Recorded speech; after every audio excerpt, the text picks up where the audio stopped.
한번 보도록 하겠습니다. 그때 스데반의 일로 일어난 환란으로 말미암아 흩어진 자들이 베니게와 구브로와 안디오까지 이르러 유대인에게만 말씀을 전하는데, 그 중에 구브로와 구레네 몇 사람이 안디옥에 이르러 헬라인에게도 말하여 주 예수를 전파하니, 주의 손이 그들과 함께 하심에 수많은 사람들이 믿고 주께 돌아오더라.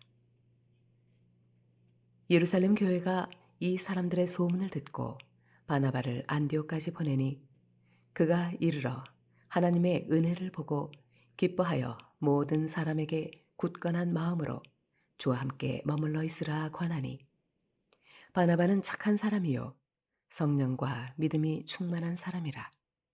이에 큰 무리가 주께 더하여지더라.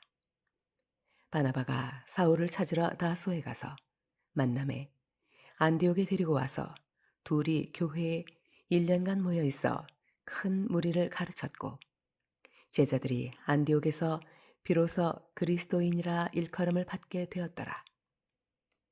그때 선지자들이 예루살렘에서 안디옥에 이르니, 그 중에 아가보라 하는 한 사람이 일어나 성령으로 말하되 천하에 큰 흉년이 들리라 하더니, 글라우디오 때에 그렇게 되니라. 제자들이 각각 그 힘대로 유대에 사는 형제들에게 부조를 보내기로 작정하고, 이를 실행하여 바나바와 사울의 손으로 장로들에게 보내니라.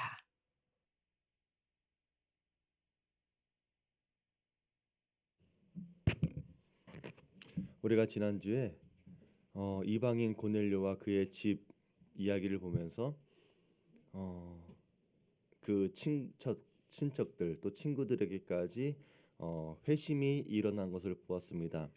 이 사건은 특이한 한 집의 이야기가 아니라 이제 사도행전 13장부터 본격적으로 시작될 이방 선교의 기초가 되는 사건이었습니다. 그리고 오늘 본문은 그 씨앗이 어디에서 최초로 열매를 맺게 되는지를 보여주는 이야기입니다. 역사상 처음으로 다민족, 다문화가 한 몸이 된 국제화 교회, 바로 안디옥 교회의 이야기입니다. 하나님은 한 사람의 체험을 넘어서 이제는 한 도시의 공동체를 세우십니다. 고넬료의 거실에서 시작된 경계 붕괴가 안디옥의 거리, 회당, 그리고 가정교회 속으로 번져가는 장면, 그것이 우리가 오늘 볼 성경의 이야기입니다. 스데반의 순교 이후 예루살렘은 더 이상 안전하지 못했습니다. 사람들은 흩어졌고 그 흩어짐은 한편으로는 상처였지만 다른 한편으로는 복음의 씨앗이 될 수 있었습니다. 19절은 이렇게 말합니다. 그때에 스데반의 일로 일어난 환란으로 말미암아 흩어진 자들이 베니게와 구브로와 안디옥까지 이르러 유대인에게만 말씀을 전하는데, 여기서 흩어졌다라고 하는 것은 인간의 눈으로 보면 실패죠. 모여있던 교회가 깨지고 흩어지고 사랑하는 사람들이 떠나갔다. 여러분, 이것을 좋게 보시겠습니까? 어떤 여러분이 알고 있는 어떤 지역의 교회들이 이런 일이 일어났다라고 한다면 여러분 어떻게 생각하시겠습니까? 근데 하나님은 그 흩어짐을 통해서 복음을 퍼뜨리신다는 거예요. 예루살렘에 머물러 있었다면 결코 닿을 수 없었던 땅, 바로 그곳까지 복음이 흘러가게 하신 것입니다. 예루살렘에서 북쪽으로 480km 올라가게 되면 안디옥이라고 하는 거대 도시가 나옵니다. 로마 제국에서 세 번째로 큰 도시 로마, 그리고 알렉산드리아 다음에 큰 도시 25만 명 정도가 되었던 그 도시가 바로 안디옥이었습니다. 여기는 로마인도 살았고 헬라인도 살았고 시리아인 또 유대인, 아프리카, 그리고 심지어 동양 상인들까지 이곳에 있었습니다. 당시 세계 거의 모든 인종이 이곳에 모여 있었던 것이죠. 그래서 안디옥은 문화의 용광로라고 불려지기도 했습니다. 그 도시의 화려함 그리고 도덕적인 타락은 함께 자라게 되었습니다. 다프네 신전이 바로 쾌락과 종교가 결합된 상징 같은 곳이었죠. 그런데 하나님은 바로 이곳에 교회를 세우신 것입니다. 놀랍지 않습니까? 여러분이 생각하는 어떤 도시, 가장 타락하고 가장 더럽고 어두운 도시에 그곳에 교회가 있다면 여러분 그 교회를 어떤 마음과 생각으로 바라보시겠습니까? 하나님은 언제나 어둠이 짙은 곳에 빛을 심으십니다. 그리고 그 일을 시작한 사람들은 사도도 아니었고 선지자도 아니었습니다. 이름조차 기록되지 않은 평범한 사람들, 그저 흩어진 자들이었습니다. 그들은 자기의 생계를 위해서 떠났지만 그들의 입에서는 여전히 복음이 있었습니다. 그들은 회당을 찾아가 그들에게 익숙한 유대인들에게 복음을 전했습니다. 처음에는 여기가 한계였죠. 유대인들에게만 복음을 전한 것입니다. 그런데 20절은 전환점을 맞이합니다. 그 중에 구브로와 구레네 몇 사람이 안디옥에 이르러 헬라인에게도 주 예수를 전파했다. 이것은 혁명입니다. 복음이 인종의 경계를 넘어서는 순간입니다. 구브로는 지금의 키프로스 지중해에 있는 섬이죠. 구레네는 지금 북아프리카, 지금 리비아 지방을 말합니다. 그 출신 신자 몇 사람이 아무 명령도 없는데 아무 모델도 없이 그저 마음에 불이 붙은 그 복음 때문에 헬라인에게 복음을 전한 것입니다. 이들은 이 복음을 전하지 않고는 견딜 수 없었기 때문에 전한 것입니다. 그리고 그 결과는 놀라웠습니다. 주의 손이 그들과 함께 하심에 수많은 사람들이 믿고 주께 돌아오더라. 여기서 주의 손이라고 하는 표현은 성경에서 하나님의 능동적인 임재를 표현할 때 나오는 단어입니다. 복음의 확장은 우리 인간의 노력, 열심, 전략 때문이 아니라 하나님의 손길 때문에 이렇게 되었다는 것입니다. 누가는 그것을 분명히 말하는 것입니다. 사람들은 흩어졌지만 하나님의 손은 모으고 계십니다. 사람들은 떠밀려 갔지만 하나님은 밀어내듯 복음을 확장하고 계신 것입니다. 안디옥 교회는 그렇게 탄생한 교회입니다. 상처에서 시작된 교회, 이름 없는 사람들의 순종으로 시작된 교회, 그리고 하나님의 손이 함께 하셨던 교회가 바로 안디옥 교회, 그리고 복음의 기적이었습니다. 복음은 거대한 프로그램이 아닙니다. 흩어진 한 사람의 입술에서 시작되는 하나님의 이야기가 복음인 줄 믿습니다. 저는 여기서 우리 성도들에게도 전할 것이 있습니다. 우리는 안정을 믿음의 증거 혹은 믿음으로 인한 축복으로 여길 때가 있죠. 일이 잘 풀릴 때, 또 내 자리가 지켜질 때 우리는 이것을 복이라고 믿습니다. 하지만 하나님은 때때로 우리를 익숙한 자리, 익숙한 관계에서 떠나게 하실 때가 있다는 것입니다. 그러나 그 일을 하나님이 하셨다면 그 일은 실패가 아니라 또 다른 축복의 기회가 될 것입니다. 그러니까 여러분들은 어떤 변화가 생길 때 이 일을 누가 하셨는가를 꼭 분별하고 찾으셔야 합니다. 또 이름 없는 순종이 교회를 살린다는 것입니다. 성경은 안디옥 교회를 세운 사람의 이름을 기록하지 않습니다. 이름보다 더 중요한 것이 있기 때문입니다. 바로 순종입니다. 하나님은 유명한 설교자보다 순종하는 성도를 통해 일하십니다. 또 우리가 해야 할 일은 결과를 만들어내는 것이 아니라 하나님의 손에 머무는 것입니다. 기도할 때, 일할 때, 또 사람과의 관계 속에서 주의 손이 나와 함께 하심을 의식하며 살아가는 것, 그것이 믿음의 삶입니다. 복음은 붙잡힘의 역사인 줄 믿습니다. 안디옥에서 일어난 일은 곧 예루살렘에도 전해졌습니다. 그 소식은 한마디로 놀라움이었죠. 안디옥에서도 이방인들이 예수를 믿고 있다.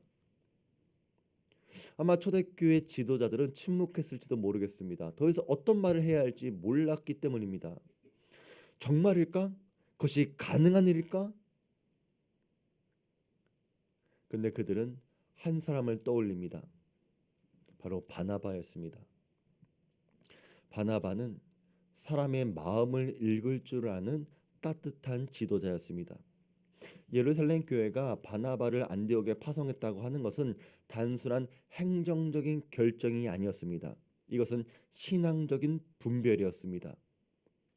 왜냐하면 바나바는 이방 세계의 문화를 이해할 줄 아는 헬라파 출신 유대인이었고, 무엇보다 하나님의 은혜를 알아보는 눈이 있었기 때문입니다. 바나바는 사람을 평가하기보다 그 안에 일하시는 하나님의 손길을 먼저 볼 수 있는 사람이었습니다. 성경은 그가 안디옥에 도착했을 때 이렇게 묘사합니다. 그가 이르러 하나님의 은혜를 보고 기뻐했다. 멋진 말 아닙니까? 은혜를 보고 기뻐했다. 우리 성도들도 은혜를 보고 기뻐하는 분들 되시기 바랍니다. 이 말 속에는 바나바의 성숙한 믿음이 담겨 있는 것입니다. 바나바는 새로 믿게 된 이방인 성도들을 보면서 이들이 믿고 있는 교리가 정확한가? 이들이 예수 믿게 된, 교회에 들어오게 된 절차가 제대로 되었는가? 이것을 따지지 않았습니다. 그 일 속에서 하나님의 은혜를 먼저 찾은 것입니다. 그것이 바나바의 시선이었습니다. 은혜를 먼저 보는 사람, 이런 사람이 진짜 교회 안의 어른입니다. 우리는 종종 사람의 단점, 실수가 먼저 눈에 들어오죠. 하지만 은혜를 볼 수 있는 사람은 다른 사람을 품을 수 있는 것입니다. 또한 교회에는 검증하는 사람, 판단하는 사람보다 격려하는 사람이 많아야 합니다. 바나바가 그랬듯이 교회에 누군가 넘어졌을 때 붙들어주는 사람, 부족함보다 소망을 말해주는 사람, 이런 사람이 필요한 줄 믿습니다. 바나바는 새롭게 개척된 안디옥 교회 성도들에게 이렇게 권면했습니다. 모든 사람에게 굳건한 마음으로 주와 함께 머물러 있으라. 이 말은 단순히 열심히 신앙생활하라 이런 도덕적인 조언이 아니었습니다. 굳건한 마음은 흔들리지 않은 결단이고, 주와 함께 머무는 것은 관계의 지속입니다. 바나바가 그들에게 주님을 처음 만났던 그 마음을 가지고 지키면서 계속해서 걸어가야 합니다라고 권면한 것입니다. 그리고 여러분, 이것은 목회의 본질이기도 합니다. 사람을 흥분시키게 만드는 것이 아니라 끝까지 머물게 만드는 것입니다. 우리한테는 신앙에 처음 감격이 필요한 때가 있죠. 하지만 이 처음 감격이 필요한 이유가 뭐냐면 끝까지 머무르게 하려는 사랑의 동기이기 때문에 그런 것입니다. 새로운 것이 항상 신앙의 증거는 아닙니다. 새로운 사역, 새로운 집회, 새로운 모임, 새로운 자극이 없다고 해서 신앙이 식는 것은 아닙니다. 복음의 길은 늘 새로운 흥분보다는 깊어지는 머금에 있다는 것입니다. 바나바는 이것을 말하는 것입니다. 상황이 변해도, 감정이 식어도 주님 곁에 머무셔야 합니다. 우리 성도들도 이 점을 기억하는 분들 되시기 바랍니다. 누가는 바나바를 이렇게 소개합니다. 바나바는 착한 사람이요 성령과 믿음이 충만한 사람이라. 사도행전 전체에서 착하다라고 하는 말을 들은 사람은 바나바밖에 없습니다. 이 착함은 단순히 그의 성격을 말하는 것이 아닙니다. 성령이 빚어낸 인격을 말하는 것입니다. 우리 성도들 분들 중에도 착하신 분들이 있어요. 근데 어떤 일을 만나게 되면 고집이 나오고 욕심이 나오고 그럴 때가 있죠. 이런 착함을 말하는 것이 아니라 성령으로 인해서 변화되어진 마음. 성령과 믿음이 충만하기 때문에 사람을 판단하는 것이 아니라 세워주고 두려움을 주는 것보다 용기를 주었습니다. 그래서 누가는 이렇게 덧붙입니다. 이에 큰 무리가 주께 더하여지더라. 그가 있었던 곳에는 언제나 생명이 더해졌습니다. 이것이 부흥의 비결이었습니다. 근데 여기서 우리가 한 가지 구별해야 될 것은 안디옥의 부흥이 바나바의 성품 때문이었다는 아닙니다. 우리가 24절만 보면 바나바의 성품과 믿음 때문에 부흥한 것처럼 그렇게 써 있지만 누가는 하나님의 손, 다시 말해 하나님의 주권이 부흥을 일으킨다고 분명히 말하고 있습니다. 하지만 여기서 누가가 이렇게 묘사하는 것은 성령이 충만한 인격을 가진 사람이 어떤 열매를 보여주는지를 말하는 것입니다. 하나님이 사용한 사람이 어떤 사람인지 이것을 보여주는 것입니다. 부흥하는 교회는 시스템을 잘 갖춘 교회들이 아닙니다. 물론 그런 시스템이 필요할 때가 있죠. 환경적인 시스템, 내부적인 행정적인 시스템 다 필요합니다. 하지만 이것보다 더 근본적이고 더 필요한 것은 성령의 인격으로 품어주는 사람들이 더 중요한 것입니다. 바나바는 감시관이 아니었습니다. 하나님의 기쁨을 전하러 간 목자였습니다. 저는 우리 주안교회 성도들의 인격이 이랬으면 좋겠습니다. 여러분을 통해서 우리 교회가 부흥되기를 바랍니다. 그런데 이런 안디옥 교회에 필요한 한 가지가 있었습니다. 안디옥 교회는 하루가 다르게 새로운 사람들이 늘어났고 교회가 급속히 성장하기 시작했습니다. 그러다 보니까 바나바는 이 성장의 기초를 단단히 해야 될 필요를 느낀 것입니다. 이 공동체가 더 깊어지고 더 건강하려면 가르침이 필요하겠구나. 그때 떠올린 사람이 바로 사울이었습니다. 예루살렘에서 만났던 그 불같은 회심자, 누구보다 예리하고 뜨거웠던 사람, 하지만 지금은 고향 다수에 머물러 있는 사람. 그가 예수님을 만난 후에 예루살렘에서 환영받지 못하고 홀로 광야의 시간을 보내고 있었다는 것을 바나바는 기억했습니다. 그래서 주저하지 않고 말합니다. 내가 그를 데려오겠다. 우리 성도들도 교회의 성장을 숫자로만 보시면 안 됩니다. 또 교회 부흥되는 것을 그저 좋게만 받아들여서도 안 됩니다. 부흥하게 하시는 이유, 사람들이 모이는 이유, 다시 말해 그것보다 더 큰 계획, 하나님이 왜 이 사람을, 왜 이 교회를 통해 무엇을 하시려고 하는지 그것까지 보실 수 있어야 합니다. 바나바는 안디옥 교회 성장 그 이유까지 봤다는 것입니다. 바나바는 이 일을 위해서 210km 떨어진 걸어서 8일이나 되는 거리를 떠났습니다.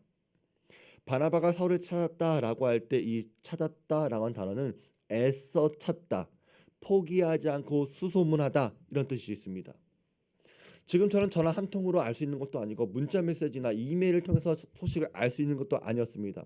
어쩌면 그곳에 가도 만날 수 있을지 없을지 알 수 없었지만 바나바는 떠났습니다. 간절하게 사울을 찾았습니다. 이 간절함이 한 사람을 일으켰고 그 한 사람이 교회를 살린 것입니다. 바나바가 없었다면 바울은 여전히 다소에 있는 조용한 신학자로 끝났을지도 모르겠습니다. 하지만 바나바가 손을 내밀어 주었을 때 하나님은 그 손을 통해 새로운 역사를 여신 것입니다. 이것을 우리는 은혜의 동력이라고 말하는 것입니다. 저는 여러분들도 이런 은혜의 동력에 손을 내밀어 줄 수 있는 분들이 되었으면 좋겠습니다. 지금도 보이지 않는 우리 성도들이 있죠. 근데 우리 목자들, 우리 권사들, 우리 리더들이 어느 날 그분들이 생각나고 왠지 그분들이 필요할 것 같고 그래서 그분들을 찾아가고 그분들에게 손 내밀 수 있는 우리 교회의 리더분들이 되었으면 좋겠습니다. 아멘을 안 하는 거 보니까 뭐 할 생각이 없는 것 같은데. 안디옥으로 돌아온 사울은 바나바와 함께 1년 동안 머물며 함께 말씀을 가르치고 교회를 세웠습니다. 바나바는 따뜻했고 사울은 날카로웠습니다. 바나바는 사람의 마음을 다독였고 사울은 말씀의 구조를 세웠습니다. 둘 다 다른 은사를 가졌지만 같은 중심을 가진 것입니다. 바로 예수 그리스도였습니다. 하나님의 일은 언제나 이런 만남 속에서 이루어집니다. 그리고 그 만남이 균형을 이루었을 때 교회는 건강해지는 것입니다. 은혜와 진리, 위로와 도전, 따뜻함과 날카로움이 함께 있어야지 교회가 흔들리지 않는 것입니다. 안디옥 교회는 그런 만남 위에 건강해졌습니다. 하나님은 언제나 한 사람의 열정보다 두 사람의 연합을 통해 일하십니다. 그래서 복음은 언제나 함께 자라가는 것입니다. 그래서 우리 성도들도 함께하는 연습, 연합하는 연습, 교제하는 연습을 늘 함께 하시길 바랍니다. 이 결과 안디옥 교회는 진짜 교회가 되었습니다. 누가는 이렇게 기록합니다. 만남에 안디옥에 데리고 와서 둘이 교회의 1년간 모여서 큰 무리를 가르쳤고 제자들이 안디옥에서 비로소 그리스도인이라 일컬음을 받게 되었더라. 여기에는 교회의 정체성이 담겨 있습니다. 그리스도인, 이 말 속에 이 말이 처음 나온 것이 바로 이 안디옥 교회였습니다. 그리스도에 속한 사람, 그리스도의 사람들, 이런 뜻이죠. 근데 재밌는 것은 이 이름을 스스로 지은 것이 아니었다는 것입니다. 안디옥 사람들은 이 공동체를 보면서 저 사람은 자꾸 예수 이야기만 하네. 무슨 일을 해도 무슨 말을 해도 늘 예수를 말하네. 이렇게 비아냥 섞인 말로 놀랐다는 거예요. 크리스티아노이, 그리스도의 사람들, 그것이 그리스도인의 시작이었습니다. 하지만 하나님은 그 비아냥, 그 별명을 칭호로 바꾸신 것이죠. 세상이 놀림으로 붙인 그 이름을 하나님 앞에서는 영광의 이름이 되게 하신 것입니다. 그래서 우리 사랑하는 성도 여러분, 그리스도인이라고 하는 말은, 그 이름은 그냥 교회 다닌 사람을 말하는 것이 아닙니다. 그리스도 때문에 사는 사람이 그리스도인입니다. 그리스도를 따라 사는 사람이 아니라 그리스도 안에 사는 사람이어야 합니다. 그래서 진짜 그리스도인은 자기의 이름보다 그분의 이름으로 불려져야 합니다. 안디옥 교회는 바로 그런 공동체였습니다. 그들은 서로 다른 피부색, 언어, 문화, 배경을 가졌지만 복음 안에서 한 이름을 공유했습니다. 그리스도인. 세상은 언제나 사람을 나눌지 모릅니다. 부자와 가난한 자, 유대인과 헬라인, 남자와 여자, 주인과 종. 하지만 복음은 사람을 하나로 엮는 것입니다. 그리스도 안에서 누구나 같은 이름을 갖게 되는 것입니다. 너는 내 사람이다. 하나님이 그렇게 우리를 부르시는 것입니다. 여기서 우리는 스스로에게 물어야 합니다. 오늘 우리의 모습을 세상이 본다면 세상은 우리를 뭐라고 부를까? 교회라는 이름이 아니라 그리스도인이라고 이름 붙일 정도로 우리 말, 행동, 관계 속에서 예수님이 나타나고 있을까? 이 질문이 오늘 본문이 우리에게 던지는 질문입니다. 안디옥 교회는 그리스도의 향기가 나타나는 교회였습니다. 그들의 언어, 그들의 나눔, 그들의 예배 속에 예수가 중심이었기 때문입니다. 그들은 교회를 다니는 사람이 아니라 교회를 이루는 사람이었습니다. 그래서 그들의 이름이 달라진 것입니다. 또 안디옥 교회는 그저 부흥한 교회가 아니었습니다. 그들은 받은 은혜를 소유하지 않고 흘려보내는 교회였습니다. 이것이 진짜 부흥의 증거입니다. 하나님께 받은 사랑이 흘러넘쳐서 다른 사람에게 닿을 때 그것이 교회가 성장하는 것이고 성숙하는 것입니다. 오늘 말씀을 계속 보면 어느 날 예루살렘에서 예언자 한 사람이 안디옥을 방문했습니다. 그 중에 아가보라 하는 사람이 성령의 감동으로 이렇게 말합니다. 천하에 큰 흉년이 들리라. 그리고 그 예언은 실제로 글라우디오 황제 때 일어났습니다. 주후 45년에서 47년 사이 이집트와 유대 지역을 중심으로 큰 기근이 덮쳤습니다. 근데 여러분, 안디옥 교회는 이 소식을 듣고 굉장히 놀라운 반응을 보여줍니다. 그러면 우리도 힘을 합쳐서 우리 형제들을 도와주자. 본문이 이렇게 말합니다. 제자들이 각각 그 힘대로 유대에 사는 형제들에게 부조를 보내기로 작정하고 이를 실행하여 바나바와 사울의 손으로 장로들에게 보내니라. 우리 성도 여러분, 안디옥 교회가 보여준 것은 단순한 후원이 아니었습니다. 은혜의 반응이었습니다.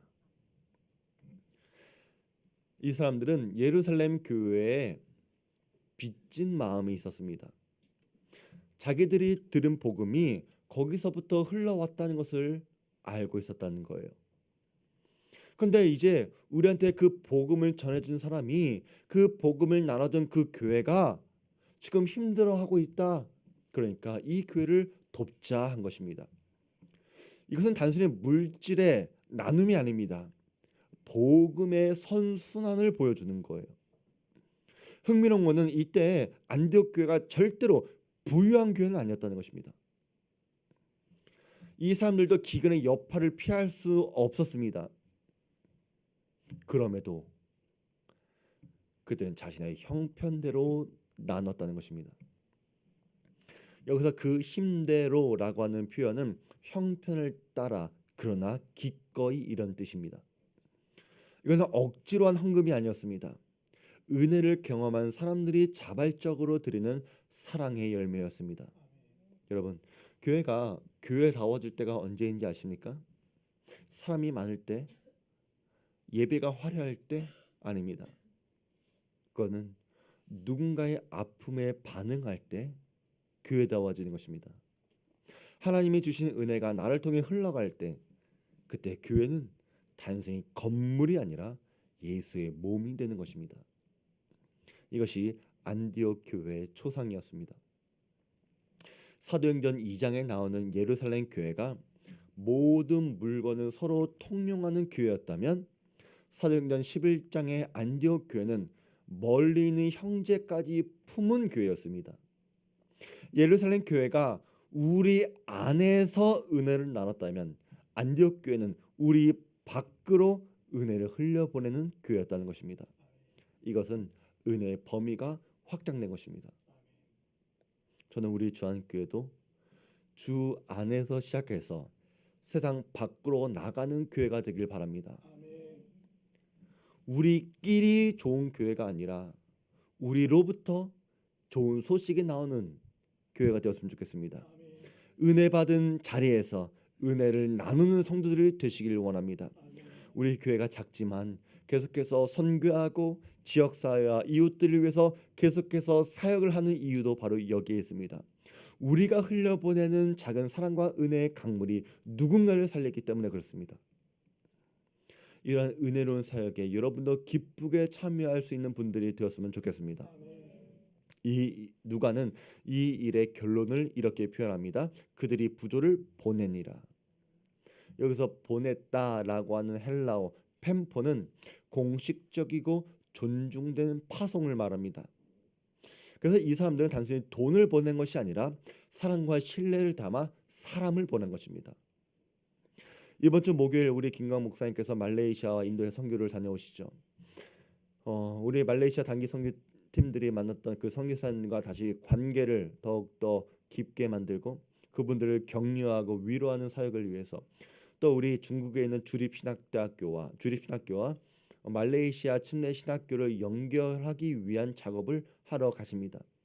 또 인도 침례신학교에 원래 제가 갔어야 되는 건데 제가 가기 싫어가지고 우리 목사님한테 대신 가달라고 부탁을 했는데 또 이제 사복음서 대조 비교를 또 강의하러 또 다녀오십니다. 이 일을 위해 오늘 우리도 부조를 보내는 것입니다. 단순히 선교 헌금을 전달하는 것이 아닙니다. 목사님을 통해서 우리 주안교회의 사랑과 신뢰를 그분들에게 보내드리는 것입니다. 사랑의 선순환을 만들어가는 것입니다. 여러분 이 일에 참여하시고 기도해 주시기 바랍니다. 우리 교회가 이 일을 하려는 이유, 안디옥 교회가 예루살렘을 돕는 이유, 그것은 우리가 넉넉해서가 아닙니다. 우리의 부유함은 소유에서 나오는 것이 아니라 가난하신 그리스도에게서 나오기 때문에 그렇습니다. 사도 바울이 나중에 고린도 교회에 이렇게 편지합니다. 우리 주 예수 그리스도의 은혜를 너희가 알거니와 그는 부유하신 이로써 너희를 위하여 가난하게 되심은 그의 가난함으로 너희를 부유하게 하려 하심이라. 안디옥 교회는 바로 이 복음의 원리를 몸으로 살아가고 있었습니다. 우리 사랑하는 성도 여러분, 이 안디옥 교회의 이야기는 단지 오래된 먼 나라의 교회의 이야기가 되어선 안 됩니다. 이 이야기는 하나님께서 오늘 우리 교회를 통해 다시 쓰고자 하시는 복음의 계획인 줄로 믿습니다.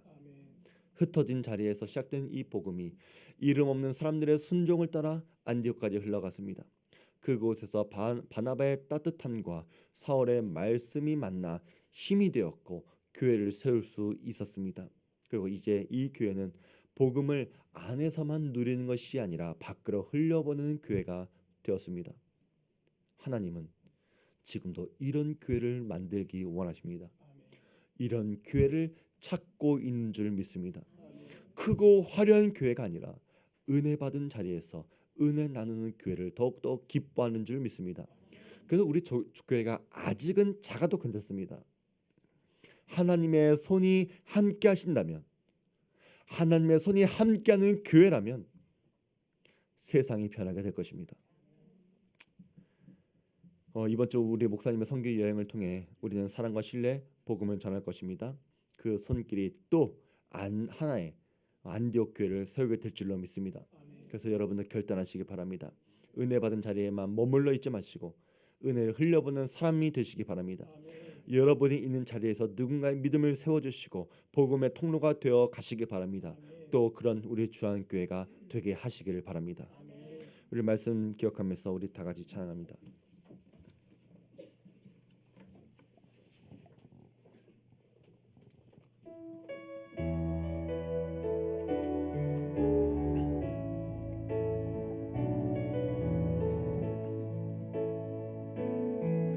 하나님의 부르심엔 후회하심이 없네. 내가 이 자리에 선 것도 주의 부르심이라. 하나님의 부르심에는 결코 실수가 없네. 나를 부르신 하나님의 신실하심을 믿네. 날 부르신 뜻 내 생각보다 크고 날 향한 계획 나의 지혜로 측량 못하나 가장 좋은 길로 가장 완전한 길로 오늘도 난 이끄심 믿네. 작은 나를 부르신 뜻을 나는 알 수 없지만 오직 감사와 순종으로 주의 길을 가리라. 때론 내가 연약해져도 주님 날 도우시니 주의 놀라운 그 계획을 나는 믿으며 살림. 날 부르신 뜻 내 생각보다 크고 날 향한 계획 나의 지혜로 측량 못하나 가장 좋은 길로 가장 완전한 길로 신실하신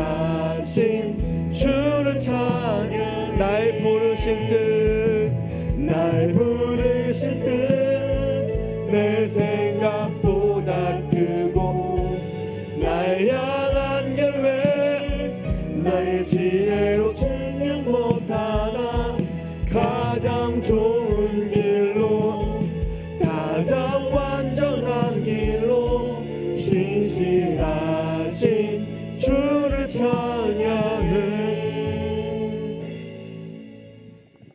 하나님 아버지, 오늘 우리를 부르신 그 부르심에 후회하심이 없음을 믿고 감사드립니다. 작은 우리도 이 자리에 세워주신 것도 주의 뜻임을 고백하게 하여 주시옵소서. 바나바처럼 세우게 하시고 사울처럼 말씀으로 세워가길 원합니다.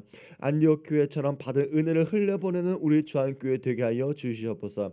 우리의 작은 순종이 주의 손에 붙들려 복음의 역사를 이루게 하시고 그 부르심의 길 끝에서 모든 영광이 오직 주께 돌아가게 하여 주시옵소서. 이제는 우리 구주 예수 그리스도의 은혜와 지극히 크신 하나님의 사랑하심과 성령 하나님의 감동 감마한 내주 위로 교통하심의 은혜가 하나님의 손이 함께한 교회로 만들어가기 위하여 이름 없는 그 자리에서도 순종하기로 결단한 우리 사랑하는 모든 중앙교회 성도들 위에와 저희의 가정과 직장과 사업 위에 지금도 영원히 함께 있을지어다. 아멘.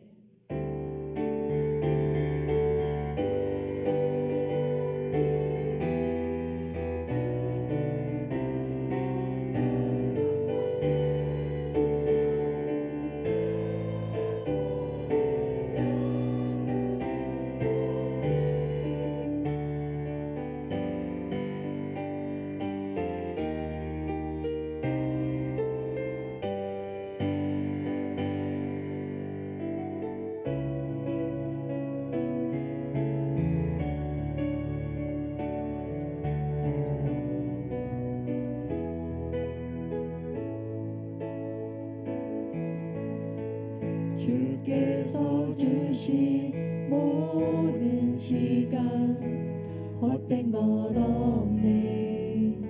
그 어느 것도 주의 뜻 알기 어려워도 이유 있음을 알기 원해. 나의 모든 걸음이 주님 안에 있기에 주의 이야기 되네. 내 안의 한계를 넘어 일하시는 주 크신 주의 내 삶을 이끄시네. 인생의 처음과 끝을 주관하시니 모든 삶 주님께 맡기. 내 안에 한계를 넘어 일하시는 주 크신 주의 은혜 내 삶을 이끄시네. 인생의 처음과 끝을 주관하시니 모든 삶 주님께 맡기.